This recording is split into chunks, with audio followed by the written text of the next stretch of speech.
Hey, what's up everybody? It's Matt. I'm back. Had a great time at the Triumph Rally, and I wanted to show you guys a few things before I get to my footage from the rally. First up, very excited. I had a list of things that I was trying to find for the Triumph Cub. Top of the list, the speedometer. I got it. The correct one. I think it even works. I haven't tested it yet, but it looks like it's in good shape. It was a good price.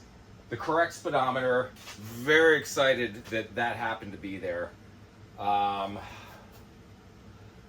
have a guy that sold me the speedometer is also selling me the nut and the knob for the PRSH switch. So that's one more thing checked off my list, and that should be here hopefully sometime this week. And lastly, the battery box cover. Got someone who has one of those. I gotta get him some money and he's gonna ship it to me hopefully. And that's it. That's the whole bike. So basically I need to finish cleaning it up and just screw everything together. Now I did not get to take the bike up with me. Last minute, I realized that I can't pull my trailer anymore without taking the family car, the one vehicle that my wife can take the kids in. And my van doesn't have a hitch. So didn't really think about that. So when I loaded the BSA into the back of the van, it was clear this wasn't going to fit. So I just took the BSA up and took my camera and took pictures. Didn't sell anything, just went up and hung out, stayed 2 nights and had a blast. I did find one really cool thing. Thank you, Scott Worth, if you're watching. Scott is an avid collector of Triumph memorabilia. He's got a really good collection, and he lives not too far from me. I bought stuff from him before, and he just made some new purchases and was trying to thin the herd so he could fit his new stuff on the wall. And I guess he had a spare of this, but I'm going to show you what I found here.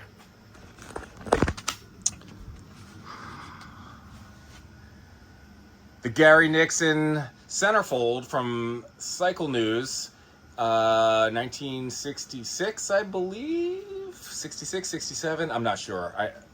67, September 24th. So speaking of Gary Nixon, I'm really excited to share this next segment. John Melniczuck has both the 1968 Gary Nixon Laconia winning T100, 1 of 5 factory prepared Triumph race bikes, as well as the Buddy Elmore Daytona winning and Laconia winning Triumph T100R factory prepared race bike. And he was kind enough to spend a little time going through all of the details. He just restored both of these bikes, and the attention to detail, he's meticulous with everything that he does, but there's some really cool stuff on here. So let's go over and take a look. All right, I'm here with John Melniczuck from J&M Enterprises, and he's going to show us the 2 race bikes that he just restored. What can you tell us about? We'll start with this one. Okay, this is Gary Nixon's 1968 bike. It was a factory bike. It came over from England, 1 of 5. It previously had a full fairing on it and clip-ons, and was set up for Daytona. The owner now wanted it set up for Laconia when Nixon won Laconia in 67, and then he got second in 68. It was raining up here, so they took the fairings off, they put high bars on it, put stock forward foot pegs, and had it set up like that for the tight, twisty track at Laconia. So, but this bike has a history. It's documented with the serial number and everything, and it's kind of odd. The 68 bikes, Nixon didn't like the way the frames handled on them, and this is the 68 Nixon motor, and it's in a 1967 Buddy Elmore frame that the Buddy Elmore wrote. So it's a hookup between the pair of them. And what is the difference between the 67 and 68 frame? The 68 had a one-piece rear section that was all part of the front frame on it, and I guess it was flexing, and he didn't like the way it was handling. So they went to the 67 frame, which was more like the stock frame. It was more stout and everything. Gotcha. So what are some of the trick parts on here? What's the front brake? The front brake is a Fontana front brake, 4 meetings too, and they were all put on at the factory in England. These bikes came this way from England. They have Amel GP carburetors. Okay, it's a 1-gallon aluminum oil tank. When the bike had the fairing on it, it had a Corvair oil cooler down here. But they took that off for Laconia because the fairing wasn't there to protect it. Now this is a magnesium timing cover and Lucas special ignition system that was on them also that they built for the race bikes. All the race bikes have magnesium timing covers on them. Were those only available to the people on the Triumph Racing team? Because I've never seen one elsewhere. They were only from the bikes that were shipped from England. They weren't for sale, to my knowledge. Did it still have that when you got the bike? Yes. Oh, this bike was fully set up with a fairing and everything when I got it. Maurice Candy owned it. He's had it for 20-some years. Okay, and he brought it down to me because the transmission wasn't working. He says, "John, get this transmission working." Well, in the meantime, he passed away, and the gentleman that owns it now found out it was in my shop, and he ended up buying it from Maurice's son. Now it's got something a lot of people don't know. This is a Girling steering damper. Really? Yes. So Girling made shocks, and they also made these steering dampers, which is also on the Elmore Daytona winning bike too. Girling shocks and Girling steering damper. Now the pistons in these, they reconfigured the combustion chamber in the head, and there's a high squish, and the pistons come up out of the cylinder a good 1/4 inch. Wow. So and they fit right up into the combustion chamber. And it's an ET ignition system like it's on all the off-road models. It's an ET? Yes. So this is not a little mini magneto over here. All that is for the points, to support the points. Okay. Bearing so they won't flex around like the advance unit moves around. Yeah. And there's no advance, it's locked solid. Yep. 38 degrees. Wow. Now, in 68, they run Goodyear tires. Uh-huh. And they couldn't get the Goodyears because Harley had all the Goodyears.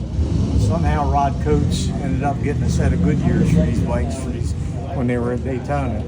So they ended up with Goodyears on them. And are these the original Goodyear tires? No, I don't think so. They look old. Well, they are. Yeah. I guess they probably don't make this model. No, I don't think you can get them. They're not available anymore. Yeah. So, and that's pretty much the history of this bike. I mean, it was in pretty good shape when I got it, but you know, it didn't have that seat on it. That was the proper seat for 68. It had a 69 style seat on it. So we had a new one of these fabricated from Brett Edwards, a blast from the past in Oregon. Yep. And he also made the fairing for the Elmore bike for us. Cool. I found an original one in Canada, bought it and sent it to him, and he duplicated it. This was, when they built this in 66, this was an Avon fairing. And this was a clear plexiglass shield for the headlight. Right. That's why it's bolted on there. Now the front brake on this 66 bike, that was a stock front brake off the 66 TR6, Thunderbird and all that. Yeah. So they put the scoops in there and put air vents in it and extended the arm an inch. Now this For bike, better leverage on the braking. leverage. Now these are original Dunlap rims, which I had to hunt down and found a set in England. High shoulder aluminum. Right, and they stopped making them in the early 70s. Right, now there's the Corvair oil cooler I mentioned on the other bike up in there. Yep. That was from the Chevrolet Corvairs. These are Dunlap road race tires, and the owner of the bike found a brand new set that were still wrapped in plastic. Wow. When I got them, they were hard as a rock. So I wrapped them in a tire blanket for 2-3 hours at 180 degrees and softened them up enough that we could actually slip them on the rim. Wow. Couldn't hold them, they were so hot. Right. We got them in there. But this bike has quite a history. When we got this bike, it was sold by Tricor to a dealer in Pittsburgh, Pennsylvania. Elmer Morrow was his name. He was a Triumph dealer up there. And he run it road racing. He was a pretty good road racer for a few years. And then they come out with the 750s, so these things were kind of redundant. And He sold it to a friend of his. It was an AMA hill climber. AMA hill climbers were still 500 cc's. This bike got stripped. All the road racing parts were taken off of it. They had different exhausts on it. They had extended swing arm. The wheel tank was gone. When we got the bike, all we got was a frame and motor. Wow. Now the gas tank on the 66 factory bikes, this was a BSA alloy Gold Star tank made by Lyda in England. So I tracked down an original one of them from one of my BSA friends and got that. The carburetors were flat out wore out on this thing, the slides and everything. And I sent them up to John Healy, and he got someone in England to make new slides, because the slides are paper thin on these things. And the needles don't go down the center. They don't have any obstruction in the board. Needles go off to the side. Is that a remote needle? No, it goes into the slide, but it goes down on an angle. Okay. Now the float is an Amel Matchbox float, and that's what they had on it. Oil tank, we had to have fabricated. We copied the one on the Nixon bike, because that's what was on both bikes. The seat base and the fairing was done by Brett at Glass from the Past. And were you just basing this on pictures? I bought the original fairing out of Canada that was pretty beat up, and I sent it to him, and he used that for $1 to make the new fairing. Plus, he had an idea. But the rest of this motorcycle, all the detail, it's all herringbone oil lines, which they had on there. The metal over the lines to protect it, and the fuel lines. The herringbone you can't hardly get anymore. I think I got old John Healy supply. I built that whole motorcycle from these pictures. These are the factory pictures in '66 in England at the studio at Triumph when they built the bike without the fairing on. So that's where we got all the detail, like the hangers for the wheel tank. We had to manufacture the exhaust system, because these are 1.5 inch pipes. The 500s use 1 3/8 pipes. Wow. So I bought a bunch of pieces from Cone Engineering, and we cut them and welded them all together and feathered the wells out, and then sent them out and had them crowned. Wow. And you can't even tell that they're pieced together. They look like an all one bent piece. The tricore megs I had, the original megs. The valve caps were made by a company in London, Pride and Clark. They made a lot of motorcycle accessories back in the day. And a friend of mine from Texas, Bill Milburn, sent me the set he had, and I had my machinist make 8 of them to copy them. The coils on this bike, they're the ET coils, which are almost non-existent today. I found 2 brand new ones in Florida. Jay Strait had a set, still wrapped in wax paper, that I got from him. And they're hung on the bracket underneath the tank that goes from side to side to keep the tank from spraying, instead of on the frame. Wow. I mean, it's really a rig. But everything on this bike with the fairing on it is impossible to get to. You can't get to the spark plugs. You can't get to the fuel lines. And how hard is the fairing to remove? Oh, that's the other thing. This is a one-piece bottle.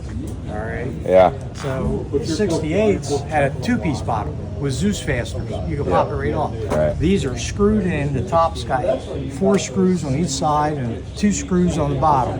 So it takes about 15 minutes to take the fairing off. You can't get to the clutch. You can't get to the ignition. You can't get to the carburetors with that bottom section on there. I don't know why they did it, but they did it. And we finally figured out. Brett told me, he says, when I first put it on, we took the front wheel off and we lifted the front bike up to get it on the motorcycle. Yeah. He says, I laid the blanket down and laid it on its slide, and I could sneak it under the frame and then turn it up. So I've had it on and off there about 5 times. So the second time I tried that, and you could get it in there. It was a squeeze. Yeah. Nothing on this thing. Ted Rivard, the original Tricore mechanic, is still alive. He'll be here today too. And he said everything on that they made it was impossible to work on. He says you had to stand on your head to get the seat off. Anything you got down in here, you just couldn't get to. So it wasn't very user friendly at all. No. And when Elmore qualified this, he was 40th, and he ended up winning Daytona.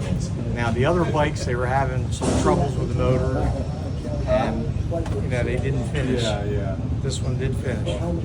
And this is the 1966 Daytona and Laconia serial number winner. 113, documented by AMA Records. Yeah. And documented by the original mechanic that worked on this bike at Daytona for Tricor in '66. Wow. Very cool to have two of these in your possession right now. Wow. Now, did you have to fabricate these brackets and everything for There the? was nothing here. The oil tank brackets, we had to fabricate these. And like I said, this oil tank's aluminum. It's a 1 gallon tank. Yeah. And then the pipes, all this is welded together. Oh my gosh. There were seams in here, but you can't see it. It's absolutely perfect. Beautiful. And then when I sent them to the chromer, I figured they use copper to fill in like they do. And he goes, no. He says, if you do that on exhaust, it'll turn blue as soon as you start it. He says you can only do nickel chrome on exhaust systems. You can't use copper filler. Yeah. And the gas tank I got from Kerry Cabina. He found 2 of them. Yep. They were made by Leyden. Yep. I had new clip-ons made, duplicating the ones that were on the Nixon bike. Yep. And the front fairing bracket, duplicating the ones that were on the Nixon bike. We duplicated that.